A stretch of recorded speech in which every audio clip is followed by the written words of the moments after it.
J'avoue, j'étais complétiste. J'avoue. J'avoue.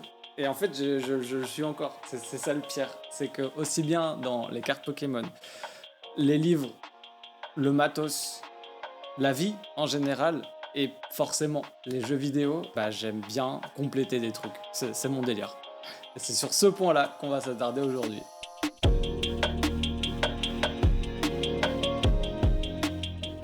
Je crois que du plus loin que je me souvienne, à l'époque, je m'en foutais. Comme tout gamin des années 90, années 90, j'ai poncé les jeux Pokémon.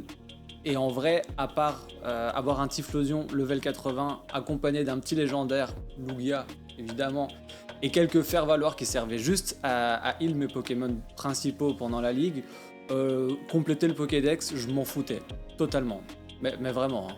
Et en fait, je me suis rendu compte qu'au fur et à mesure du temps, j'aimais de plus en plus remplir des listes, compléter des objets, finir des tableaux, bref, vraiment aller au bout de tout ce qu'on peut faire dans un jeu vidéo donné. En plus, en règle générale, je suis assez monomaniaque dans la vie, et donc si je considère que j'ai pas tout fait dans un jeu, je vais pas bien dormir, je vais y penser tout le temps, et je vais avoir envie de faire rien d'autre à part terminer ce jeu en fait. Et c'est pour ça qu'on va parler un peu de passion slash addiction, parce que autant c'est un plaisir de jouer aux jeux vidéo et de passer des heures dessus, autant ça peut être un peu obsessionnel et contre-productif de passer autant d'heures juste pour aller chercher un petit élément pour un petit pourcentage du jeu.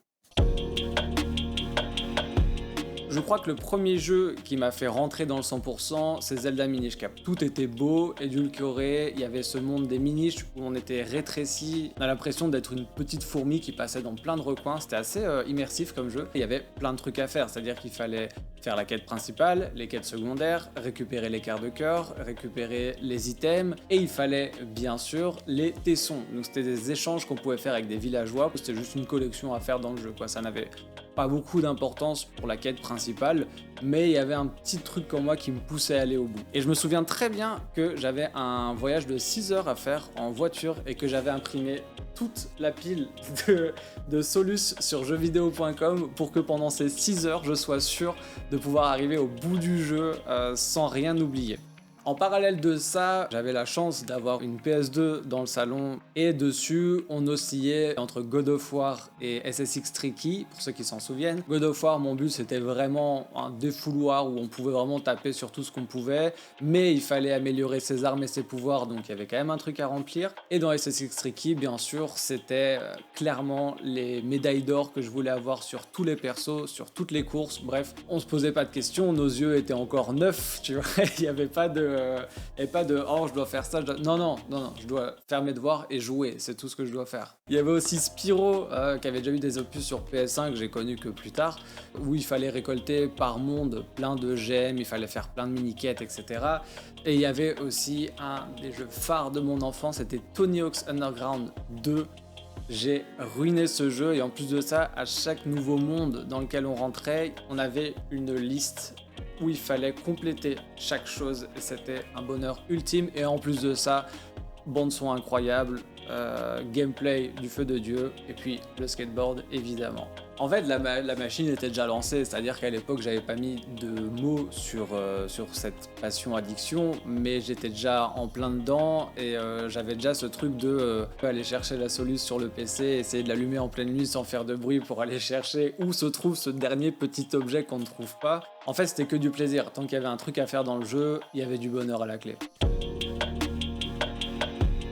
On va avancer un petit peu dans le temps et on arrive à l'époque de la PS3. J'étais adolescent à ce moment-là, j'avais préféré recevoir une PS3 qu'une Wii parce que j'avais un petit peu quitté Nintendo, mais on y reviendra un petit peu après. Et à cette époque-là, j'avoue, j'étais un peu moins intéressé par les jeux vidéo, tout simplement parce qu'il y avait la musique, il y avait les filles, il y avait les copains, donc clairement les jeux vidéo ça passait en second plan. Bon, pas totalement non plus. C'est-à-dire qu'il y a quand même Assassin's Creed qui est sorti à cette époque-là, et j'avoue que du 1 jusque le Saint Black Flag, j'ai pas lâché la licence et je l'ai bien tryhard, ouais. Et c'est à ce moment-là que sur le PlayStation Store sont apparus les trophées. Et j'avoue qu'il y a quelques jeux, je les ai pas terminés à 100%. Pour la simple et bonne raison que pour certains trophées, il fallait jouer en ligne, que à ce moment-là, c'était pas trop mon délire, et que en vrai, flemme. Je considérais que quand j'avais fait tout ce qu'il y avait à faire dans le jeu, que j'avais récupéré tous les items, que j'avais battu tous les boss, que j'avais fait, bref, la plupart des choses, bah, je considérais que mon 100% me le suis fait un peu tout seul, quoi. En plus de ça, il y avait les jeux God of War, licence dont je suis très fan, qui avait sorti des opus sur PS3. Il y avait aussi le jeu Darksiders 1 que j'avais beaucoup aimé. Donc vraiment, il y avait du boulot, quoi. Il y avait du boulot sur la planche. Même si à cette époque-là, j'avais préféré recevoir une PS3 qu'une Wii, j'avais quand même une GameCube qui traînait à la maison, et avec elle, un jeu que j'ai poncé tout un été, c'était Mario Sunshine. Il faisait aussi beau dans le jeu que dehors, mais je préférais rester à l'intérieur plutôt que de sortir. Parce que le gameplay était vraiment enivrant, parce que l'ambiance était vraiment folle. Je repense à l'hôtel là, avec la plage et une ambiance de crépuscule, avec une petite musique.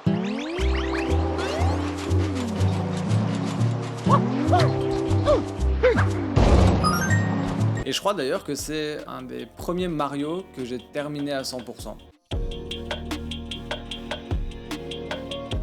Bon, je vais pas trop m'étaler sur le sujet, mais il y a quelques années, j'ai été piqué par la fièvre du rétro gaming, comme pas mal de gens à cette époque-là. Ça a été quelque chose. Probablement pour replonger dans une nostalgie un peu perdue, pour aussi retrouver des souvenirs d'enfance, je me suis mis à reconstruire matériellement une collection d'objets que j'ai pu avoir, que j'aurais pu avoir ou que j'aurais pu aimer à cette époque-là.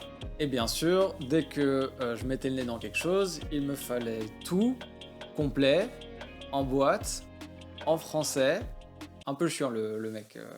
Et en fait, grâce à cette nouvelle passion, bah, j'ai découvert des titres que je connaissais pas à l'époque, comme Kingdom Hearts sur PS2, que j'ai vachement adoré. Il y a Okami aussi, que j'ai vachement adoré, qui est un genre de Zelda-like. Les Zelda, notamment, parce qu'à part Minish Cap, j'en connaissais aucun, et vraiment, je me suis plongé dedans. Et puis quelques Mario, comme Mario 3D World sur la Wii U, que j'ai ruiné, ou Mario 64, que j'ai découvert un peu tard, en fait. Et évidemment, les jeux Pokémon. Ah ouais. Parce qu'en fait, à partir de la 4ème génération, ben, j'ai un peu lâché l'affaire, parce que je considérais que c'était plus trop de mon âge, j'étais adolescent, et bon, j'avais d'autres centres d'intérêt que de chasser des petites créatures. Mais en fait, je suis passé à côté de quelque chose. Parce qu'il y a 3 événements majeurs qui m'ont fait replonger à corps perdu dans la Pokémania, mais je m'en suis fait une tout seul, hein, vraiment. J'y suis allé Tartac, quoi, tu vois. Personne dit Tartac, mais je le mets dedans. 2-1, Pokémon Go. Je crois que c'était en 2016, le jeu est sorti, il me semble que j'ai téléchargé l'alpha, le jeu il sortait dans un jour ou deux, mais on pouvait y accéder un petit peu avant. Mais vraiment à partir du moment où j'ai téléchargé l'application, pendant 2 ans, j'ai tryhard entre 5 et 10 km par jour, j'ai dû mettre quelques centaines d'euros dedans. Me juge pas, je vois que tu me juges un petit peu. J'assume, j'ai adoré ce moment et j'étais super en forme en plus. Donc bon. 2-2, la sortie de Pokémon épée et bouclier. J'avais refait par nostalgie les anciennes opus via leur remake DS, c'est-à-dire or et argent, Ruby et Saphir. J'avais découvert Noir et Blanc, j'avais découvert X et Y, j'avais détesté Soleil et Lune, mais épée et bouclier, j'ai tout aimé dans le jeu, aussi bien la direction artistique que l'univers, le pays choisi. J'ai eu un gros coup de cœur pour ce jeu. Et en 3, la sortie du Pokémon Home. Alors ça, c'était le début de la fin. C'est-à-dire que, tu vois l'adage Pokémon attrapez-les tous.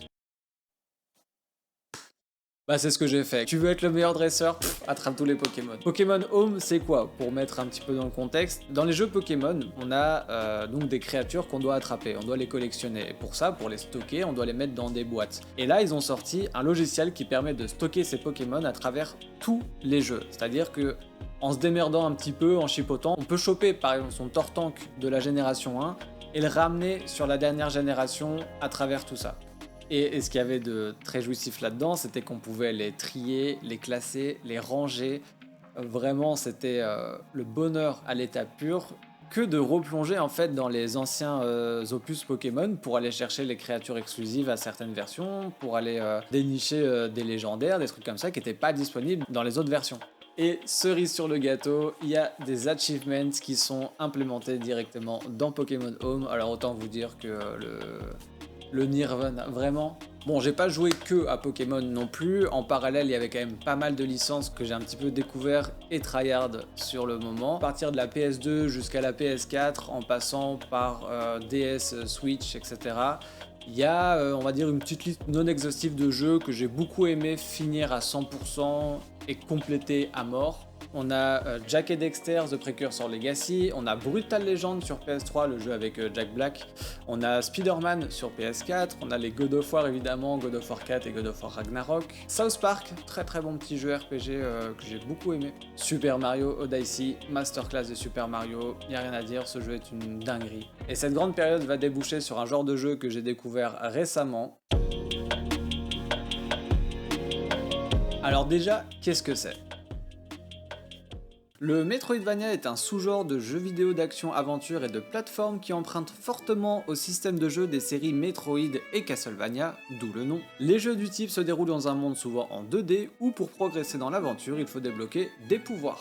Merci Wikipédia. Je vais pas m'attarder sur le genre Metroidvania en lui-même parce que je risque de faire un jour une vidéo dédiée à ça tellement je suis tombé en amour pour ce genre de jeu, mais on va quand même revenir sur quelques titres qui m'ont fait vraiment tomber dans le 100%, plus que je ne l'étais déjà. En fait, j'ai découvert le genre à l'époque de la Game Boy Advance entre Pokémon Emerald et Minish Cap. J'ai reçu ou sûrement fait un caprice à ma daronne, que j'embrasse, pour recevoir un nouveau jeu, et en fait ce jeu c'était Metroid Fusion, et je savais pas ce que c'était à l'époque un Metroidvania, j'avais juste un jeu que je trouvais assez cool avec une belle pochette, et j'avais vachement aimé, je pense je l'avais pas terminé, hein, honnêtement c'était assez difficile comme style de jeu, mais j'aimais beaucoup l'ambiance, j'aimais beaucoup, c'était simple, c'était un peu effrayant, vraiment j'avais vachement aimé ce truc là.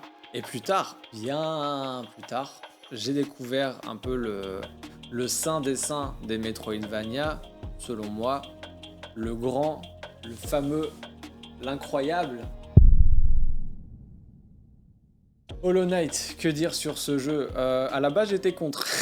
En fait c'est la commu qui m'a poussé, pas mal de gens qui m'ont dit bah vas-y fais-le, vraiment tu vas adorer ce jeu. Et comme de fait j'ai essayé de pas être trop con et je l'ai essayé et je suis tombé vraiment en amour pour ce jeu. En fait j'ai beaucoup aimé la DA qui me faisait vachement penser à du Tim Burton. J'ai adoré la bande son, vraiment l'OST me fout des frissons à chaque fois que je l'écoute.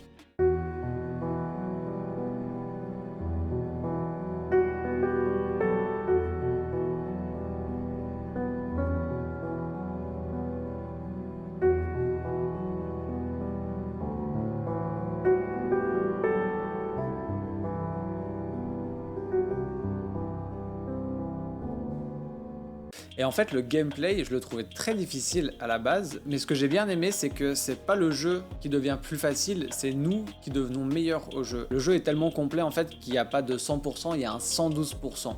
Et je l'ai pas fait pour une simple et bonne raison que le dernier achievement, c'était de terminer le jeu sans mourir, et je vous promets que vu la difficulté du truc, j'avais pas non plus envie de m'arracher les cheveux et de passer ma vie à ça, donc juste terminer tout ce qu'il y avait à faire, pour moi c'était suffisant. Et en fait ce Hollow Knight il a été la porte d'entrée au Metroidvania, et c'est vraiment un genre dont je suis tombé amoureux. Les autres titres que j'ai beaucoup aimé c'était Blasphemous 2. Alors ce jeu, autant je suis pas un fan de jeux d'horreur, autant là la direction artistique du jeu qui est vachement tournée autour de la chrétienté, mais plus du côté martyr de la chose, et vraiment la DA elle est somptueuse, c'est du pixel art magnifique, ultra travaillé. On a une petite curiosité morbide qui est un peu sympa en vrai.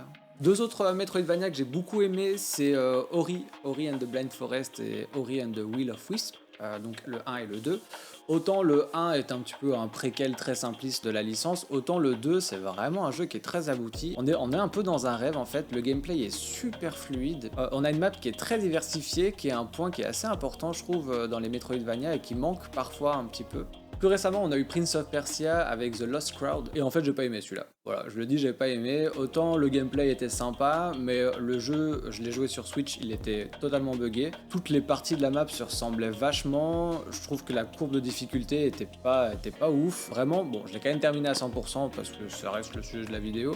Mais j'ai pas apprécié ce jeu, vraiment pas de ouf. Actuellement, je suis en train de me faire Aeterna Noctis, qui est un très bon Metroidvania, autant au niveau DA et histoire qui est très sympa, autant au niveau gameplay, vraiment on est sur un copier-coller de plein de Metroidvania où alors certes l'univers est un peu diversifié et qu'on s'ennuie pas trop, autant on n'apprend rien en fait, il n'y a pas de réelle mécanique novatrice, ce que je trouve un peu dommage, mais bon, c'est un couloir, on met ses chaussons, on avance et on est bien. Et il y a d'autres jeux qui vont bientôt sortir, comme MIO qui a été annoncé au dernier Nintendo Direct, et j'avoue que ça me donne pas mal envie, la DA elle est vraiment très cool.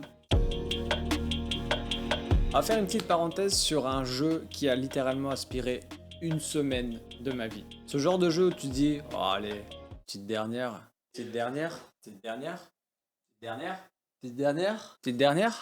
Sauf que chaque run dure 30 minutes. Ce genre de jeu où tous les bruits, tous les petits sons, tout ce qui se passe à l'écran est ultra satisfaisant. Ce genre de jeu qui cache plein de références à la pop culture et aux jeux vidéo en général. Je parle évidemment de Vampire Survivor. Pour celles et ceux qui ne connaissent pas, c'est un jeu très simple où on doit juste survivre à des hordes d'ennemis de plus en plus puissantes. Pour nous aider, on a une arme et plus on tue des ennemis, plus on récolte de l'XP, plus on monte de niveau, plus on augmente d'armes, plus on récupère des trucs.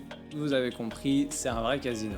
Il faut savoir que tout dans ce jeu est fait pour être addictif. C'est-à-dire que tout ce qui se passe à l'écran, tous les bruitages, le système de loot, le système d'XP, d'upgrade, tout est vraiment fait pour qu'on ait envie de recommencer et de rejouer à l'infini. Et bien sûr, sinon il serait pas dans cette vidéo, une liste de trucs à faire longue comme le bras, aussi bien les persos à débloquer, les armes à débloquer, une liste de secrets tout simplement, une liste de mobs à tuer, bref tout pour absorber des heures et des heures de gameplay et de bonheur.